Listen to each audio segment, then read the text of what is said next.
know the Jets are on the look for a head coach. They're on the look for a general manager.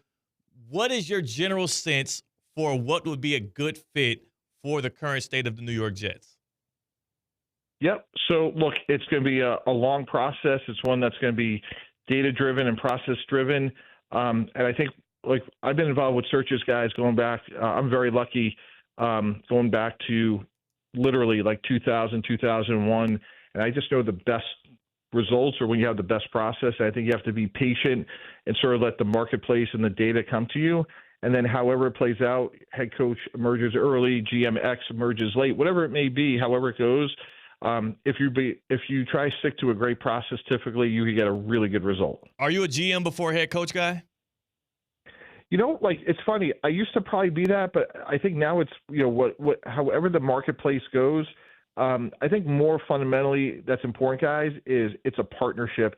And in any good partnership, you really have to have, like, the space to disagree, like, in a material way, and then, obviously be able to function the next day. And those are the best ones where you could have knockdown dragouts and then go have lunch, because, like, I've done it, guys, where I've had final say, I've not had final say, and it's just so hard. You're talking about, 90 guys with 90 contracts, 90 egos, 90 agents, 90 cap dollars, 90, you have a cash budget. It's just really challenging, and you need a healthy partnership and collaboration.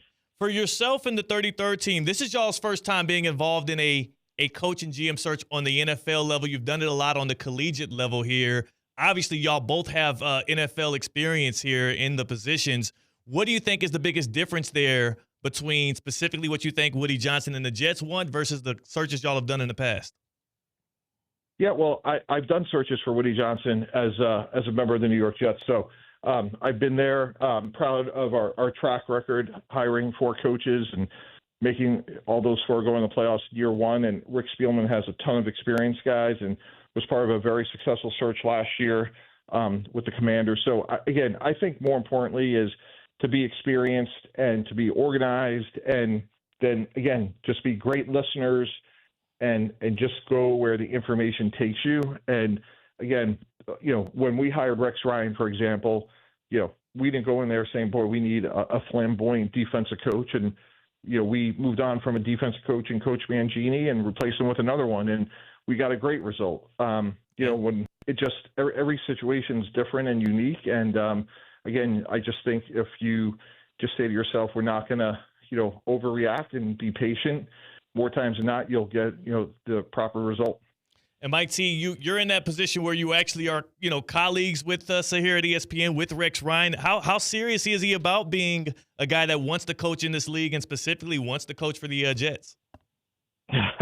Well, I think, not us being colleagues, but us being consumers of ESPN, it's pretty clear, right, that he made that clear on the Michael Kay show. And look, I've known Rex for a long time. He's a passionate guy. I think he does a great job on TV. I've seen him be a great job as a coach. He obviously knows the sport incredibly well. And whatever Rex does, he's, what you see is what you get. I have some sound I want to play you. I'm sure you've already heard it, but I want the fans to hear it as well. Mike Tannenbaum, as you join us here on Theoretically Speaking. Aaron Rodgers on the Pat McAfee show addressing his future. And I came here to win here. So I'm not jumping off ship, I definitely want to play and not in New York. I don't even know if I want to play yet, but New York would be my first option. How much is he going to weigh into the decision-making between coach and GM, and also just the fact of not knowing whether or not if he'll play next year in the National Football League? Yeah, I think all those things, there's a chronological sequence. What's interesting, guys, for me, I could go back literally to 2009. There's just some incredible similarities with Brett Favre. And, we went through the painstaking process of making a decision, moving on from Coach Mangini, which wasn't easy. We had won 9 games, went through an exhaustive search for the head coach. We finally got that done with Rex Ryan.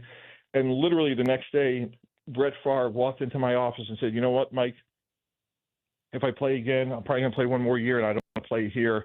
And I'm thinking, we got a new coach, and that makes sense. We released Brett, drafted Sanchez. We went to the championship game.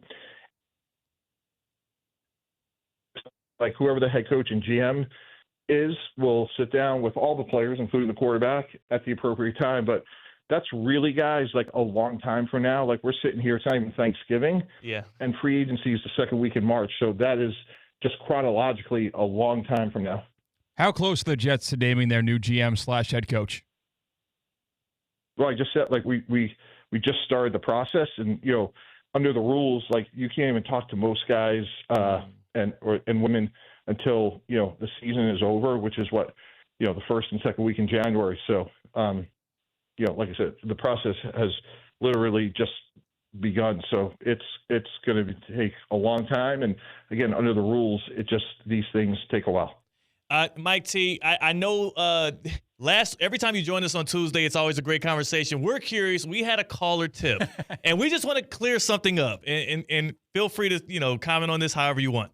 A caller called us right after we talked with you and told us he saw the Jets team plane landing at PBI. He said he saw that. Now, I want to remind everybody, last week this time was the same day that we did learn that the Jets' former general manager, Joe Douglas, was fired. It all kind of happened in a whirlwind. Yes or no, did you or did you not meet with Woody Johnson that afternoon here in Palm Beach County? I did not, and that's good to know that there's a plane down here, but that's not me. I fly commercial and have the receipts to show it. So, you know, JetBlue, United last night, Delta. I'm very high up on points there. Nice. So, yeah, I wish I flew private, but unfortunately that wasn't me. Well, I just figured maybe he was flying in private to meet with you. That's what we thought maybe happened. He flew the jet in because he knew he had to talk to his guy, Mike T. I gotcha. No, I'm also up in New York, as you'll see me from time to time on ESPN. So there's a lot of miles going back and forth between, you know, the beautiful Palm Beach County area down here and the Northeast as well. We'll take your word for it. We'll take your word. We just wanted to clarify because I got the receipts. Yeah. I got the receipts. You don't need to take my word. In fact, if Good Karma wants to reimburse me for some of them, you got a deal. Hey, I was about to say, hold on. Don't get me in any trouble now. Now they're going to charge a GKB on it. Mike T, I want to know for you. I kind of said this earlier about the Dolphins. They win tonight. There is a chance that we're talking about Tua now in the MVP race. We're talking about how valuable he is to that offense. What you've seen from Tua, I know it's not been against contenders, but I just want specifically what you've seen from him. Do you feel like people should be reassured that this is a team that can stick around this core and maybe contend into the future? Or do you still think it's a little fool's gold? They might need to blow it up soon. Yeah, like most things, I always see things somewhere in the middle. Look, he's played really good post-concussion. You know, you see accuracy, you see anticipation. You know, the question he's going to have to answer for the foreseeable future going back to college is durability. Yeah. And when he's out there, he's played well. I don't think there's any question about that. And again, you know, this week they can check a lot of boxes. Really good opponent, on the road, short week, cold.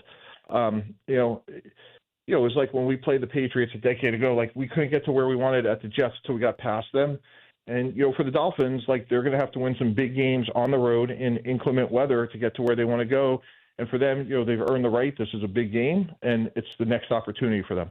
ESPN NFL insider Mike Tannenbaum on ESPN 106.3. Mike, I watched the Ravens beat the Chargers and control a lot of the football game last night, and I am thoroughly convinced that they are the team to beat in the AFC, and I'm not going to be deterred.